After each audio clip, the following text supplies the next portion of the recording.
So what's on display at the moment in regards to the presidential campaign is the popularity of Donald Trump on one side and Bernie Sanders on the other, whereby the reactions are by and large emotional. I understand that in the case of Trump. He's emotional and evokes an emotional response. But there's a disturbing cult of personality aspect in the response to Bernie Sanders, where many on the left are projecting their hopes upon him much the same way they did with Obama in 2008. Do you see it similarly? And if so, what's the inherent danger in that kind of relationship, particularly in regards to the dynamic playing out between Sanders supporters and the Black Lives Matter movement? Interesting questions. Yes, I mean, there's been such an outpouring of support for Bernie Sanders, and, you know, on the whole, I think it's great. And there's a lot that our campaigns have in common, although we have some distinct differences on militarism, on the war economy, on respect for Palestinian human rights, and you know, not supporting the U.S. funding of human rights violators and governments like Netanyahu, which are violating international law and committing war crimes. So there are distinct differences, but on the vast majority of economic justice issues, we have very similar policies. I think what we're seeing here is the desperation of the vast public for different choices. Unfortunately, because there's a big Democratic machine and because the media is friendlier to Democrats than to third parties, that's all that people are seeing, and that's what they're being offered, and that's fine. I think at the end of the day, the Democratic Party will stop Bernie Sanders short very harshly in one way or another, as it has done to other principled campaigns within the Democratic Party. And you can look back to Jesse Jackson, where the Democratic Party conducted a smear campaign, a big public relations onslaught when Jackson really became a contender for the presidential nomination. The Democratic Party really went after him. Or Howard Dean, for that matter, where there was a big public relations effort out of the so-called Dean Scream, which was really a concocted, artificial kind of smear campaign. And then there's the reality of Super Tuesday, where you need big bucks to actually run whatever it is, 25 or 30 primaries in a single day. So, and then there are the Democratic Party superdelegates as well. So it has many levels of insurance that big money will continue to control the party. And I think, as you say, we're seeing kind of a resurgence of hope and change here, and maybe a lack of recognition of where we got with hope and change. In many ways, we have policies under Barack Obama that exceeded what George Bush did by way of bailouts for the banks, the expanding wars abroad, the attack on our civil liberties, the deportations of immigrants, and the splitting up of families, the attack on public schools, the support for privatization and charters and teacher bashing, and the assault on unions. It's been horrible what's been accomplished under Barack Obama, even when there were two Democratic houses of Congress. At that point, Wall Street was the priority.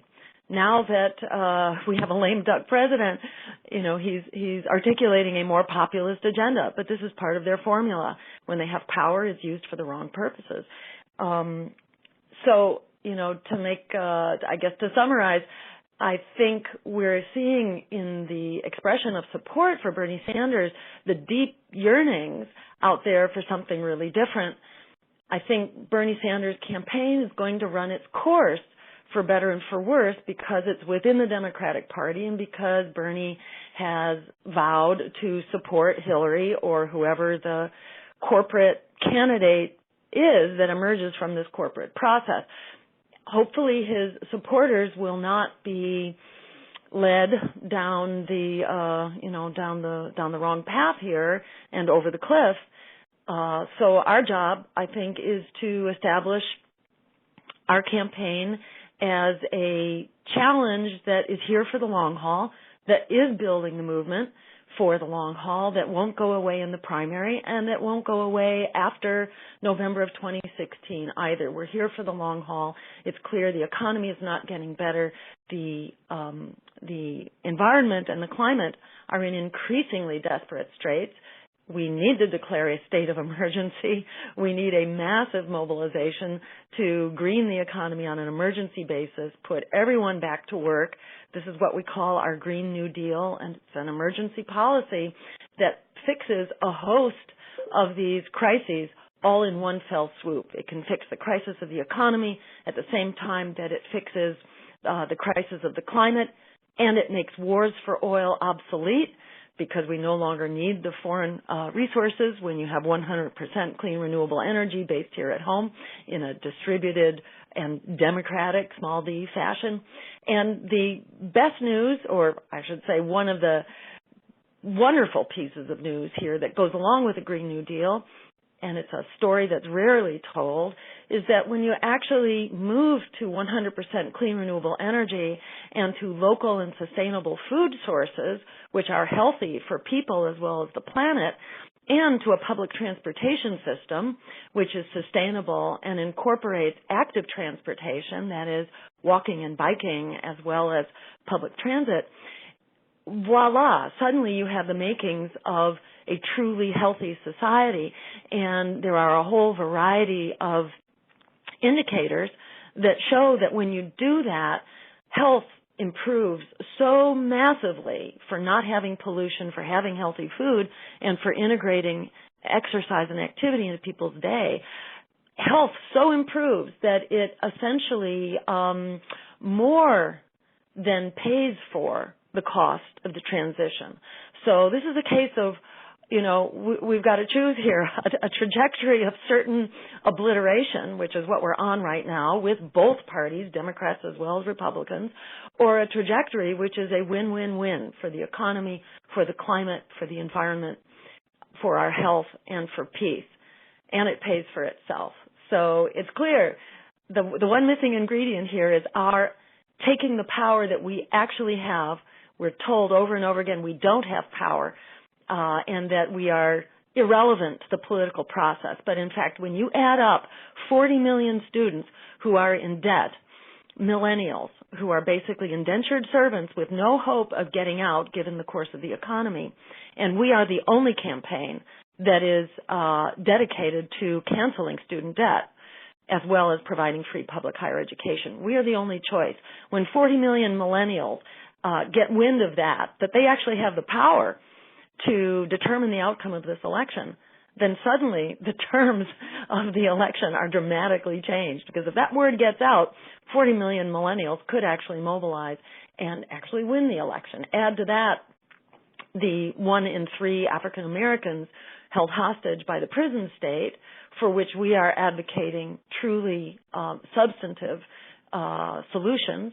Add to that 1 in 2 American families, according to the Census Bureau, that's in poverty or heading for poverty under the current economy. Whether it's been stewarded by Democrats or Republicans, it's been on a steep downhill course for the last several decades. So on all those counts, it's important for us to realize we do have the power to turn this around. And the key ingredient here is getting together and asserting that power and standing up against this lesser evilism that tells us we don't count and that we're irrelevant, and rejecting it and standing up to say that we are here for the long haul. We are fighting for the greater good. The minute we flick that switch in our own minds from powerless to powerful, then suddenly, voila, we do have the power and things begin to change profoundly. So in rejecting that lesser evilism, and I understand that sentiment, I rejected it long ago myself, but that said, many people I speak with, particularly Democrats, are less than excited about Hillary Clinton, but they feel there's no other option to save the nation from the prospect of a Republican president.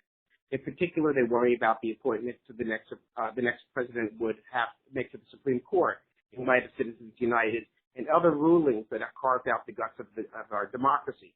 How would you address that concern as a third-party candidate? Great. So again, I would. There are several points to make here, and I'll introduced them saying that this is sort of like talking to someone who's in an abusive relationship, and you have to think of yourself as a therapist here. And some people are going to hear it and some people aren't. There's some people who are just wedded to their abusive relationship, in this case, a political abusive relationship. And some people will just, go to the grave in that abusive relationship. And our job is to help our friends break up with these abusive relationships. And there are different ways to help people wake up and break up and move forward with a healthy political relationship and an empowering and mutual relationship rather than an abusive and predatory one. So one tack that I use is to point out to people the track record of where we've gotten with this sense of lesser evil and that you have to surrender for what you can get, or because you're worried about a Supreme Court appointment, rather than the fact that the climate is about to melt down and science is now telling us we've got about 50 years to fundamentally change it, or we're going to look at a 10-foot sea level rise, which will basically wipe out all coastal cities and create, shall we say, a situation that civilization cannot survive with, that kind of massive displacement and ecological devastation, not to mention the nuclear power plants that are located within that 10-foot sea level rise. So this, the idea of balancing a future we can live in against Supreme Court appointments just doesn't pass the laugh test, and these are people who are buying into propaganda. So, the point is, look at the track record of where we've gotten, and on issue after issue, what Barack Obama achieved was worse than what happened under George Bush, whether you're looking at $14 trillion in bailouts for Wall Street as opposed to $700 billion under George Bush, or you're looking at the massive expansion of wars, the deportation of immigrants, the war on unions, and the attack on our public school system, and particularly on the climate, where our fossil fuel emissions grew massively, and extraction grew massively under Obama, who was basically saying this policy of all of the above, which was an effort to kind of greenwash a horrific attack on the climate and the environment, which continues to this day, whether it's the Enbridge pipeline, which is an end run around the Keystone, or whether you're looking at the opening up of the Arctic, the opening up of tar sands in both this country and in Canada through the pipelines, the massive expansion of fracking, including global fracking undertaken by the State Department, the U.S. State Department under Obama in the hands of Hillary Clinton. We're looking at absolute devastation here under the lesser evil. So you may argue that there may be differences around the margins between Democrats and Republicans, and that may be true, but that difference is not enough to save your life. And the planet is going down the tubes here very quickly. So it's really important that we reject this propaganda that keeps both of our hands tied behind our backs, and that we need to basically reject it. The track record provides an utter condemnation of this policy. It's really important to look at this track record, because this politics of fear that tells you to be quiet has essentially delivered everything that we were afraid of, from the expansion of the wars, the attack on our civil liberties, the Trans-Pacific Partnership, which is continuing to send our jobs overseas, being promoted by a Democratic president and his leadership. So very important to stand up and reject the politics of fear and stand up with the politics of courage. As far as the Supreme Court goes, it's important to look at what happened under Richard Nixon, where you had a very, the worst, most conservative president, arguably, in history, and one of the most corrupt. Yet under that president, we achieved the Clean Air Act, the Clean Water Act, established the EPA, established women's right to choose, under a Supreme Court that was very conservative. And how did we do that? Because we took our future into our own hands. We were out in the street. We were demonstrating. We were making our voices heard. Democracy does not stop in the voting booth. On the other hand, if you exclude the voting booth, you're in deep trouble, because if you go into the voting booth cowering in fear, then you are not going to have the courage that it takes to fight these battles peacefully, but, they need to be fought, and they need to be engaged with a sense of power, both in the voting booth and on the street and in our workplaces. These are the victories that are actually being won right now by grassroots groups, whether it's workers fighting for living wages or immigrants standing up for immigrant rights. We need to take, or the courageous climate advocates who are locking down to the, to the machines of devastation.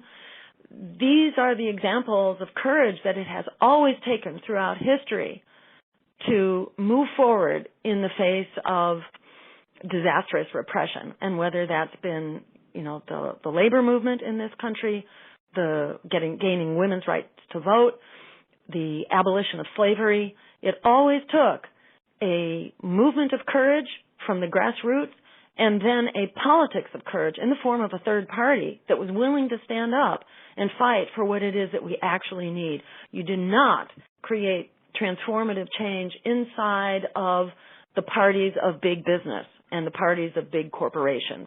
That's where the greenwashing and the whitewashing takes place. The real change happens from the pressure that third parties exert, whether they win the office or they simply push forward to win the day and win the policies. You have to be willing to stand up for what it is that you need and resist the voices of propaganda that are telling you to just sit down and be quiet. So you say this as a member of the Green Party, and you're running for nomination for president again under the Green Party banner. For people who don't know, one, what is the Green Party? And two, you ran for president on the Green Party ticket in 2012. What did you learn from that experience? Great. Okay, so what the Green Party is, one simple way to describe it is that it represents what used to be a real agenda of integrity held by the Democratic Party. And, perhaps in like the 1920s and 1930s, when the Democratic Party was really fighting for the little guy. And to some extent, when the Democratic Party took up the cause of civil rights. Those values live on in the Green Party. And the real difference is that the Green Party has a firewall against corruption. The Democratic Party was bought out by big corporate money, and that happened, gradually over the last many decades, and certainly accelerated as more and more money poured into politics and political campaigns. The Green Party does not accept corporate money. So we have a firewall against that kind of buyout. So we have the unique liberty to actually stand for what everyday people want and need. And I'll just give you one example. When I was first tricked into running for office back in the year 2002, when I ran for governor against Mitt Romney here in Massachusetts, we fought our way into a televised debate. And in that debate, and that is by mobilizing public opinion, we were reluctantly admitted into a televised debate. And in that debate, I articulated the basic agenda that we speak for now and that everyday people are clamoring for in poll after poll: the right to a job, to living wages, to a school system that actually educated the whole student for lifetime learning, that didn't teach to a test, for immigrant rights, for greening our economy, for cutting the military budget and putting our resources here at home where true security exists. I articulated that agenda. Those ideas went over like lead balloons inside the TV studio where the debate was being held. And when we walked out, I was mobbed by the press, who told me that I had won the debate on the instant online viewer poll. And in a flash, I suddenly understood the hype that's going on. We are told that we're marginal. We're told that we are the lunatic fringe because they, in fact, the powers that be, are terrified. Because if we get to the microphone, we do win the debate. And this happens over and over again. Shama Sawant is another example of that, a socialist in the city councilor now in Seattle, Howie Hawkins, when he participated in one televised debate that he was allowed into in the governor's race for New York. In case after case, we tend to win these debates based on the substance and the values in our policies. And the Democrats and Republicans are running scared of a political party that truly represents the people. So the Green Party, to summarize, is a party that stands for people, planet, and peace over profit, and the democracy that it takes to achieve that. And I encourage people to go to our website, jill2016.com, and join the team. Even if you're a Bernie supporter, come on board, because when Bernie gets knocked down by the Democratic Party, as they pretty much assuredly will, you have a backup plan, which is here and growing. So come help build what our future really depends on. And the clock is ticking on the economy, on the next big meltdown, and on justice and the growing prison state and the growing abuse of our civil liberties and racial justice and the growing catastrophe of the climate. So there's no time to lose. Don't let them talk you out of your power. We have the numbers. We just need to get organized to use that power. So join the team, and let's forget the lesser evil and fight like hell for the change that we need right now and right here. That power is in our hands. So it sounds like what you're saying is that the perspective that people take should be more than about a personality than about a movement. Exactly. It's very much about a movement, and the urgency that movement needs and deserves. One of the benefits of running for higher office is that it allows us to encourage and stimulate people to run for city council, for school committee, for state representative. When Eugene Debs ran for president several times on the socialist ticket in the early 1900s, one of the things that happened around that was there were all sorts of candidates who ran on, whether it was socialist or the Progressive Party or farm labor. It inspired, or I should say it was part of a movement in which everyday people were inspired, not as professional politicians or as lobbyists or people who were expecting jobs as lobbyists, which is what happens to most members of Congress now. They rotate out of their elected positions into their, very secure position as lobbyists for the rest of their professional careers. We need people who are dedicated to the public interest to be standing up, running for office, and beginning those wins at the level where, where we can actually begin winning them and start building that force, challenging power, and beginning to take that power so that we can take our future back and make it healthy, just, and sustainable. Well, thank you so much. I guess that's a wrap. Really best of luck with your campaign, and I do hope you have a great day going forward. Okay, great. All right. Thank you so much, Craig. Really appreciate all your great work.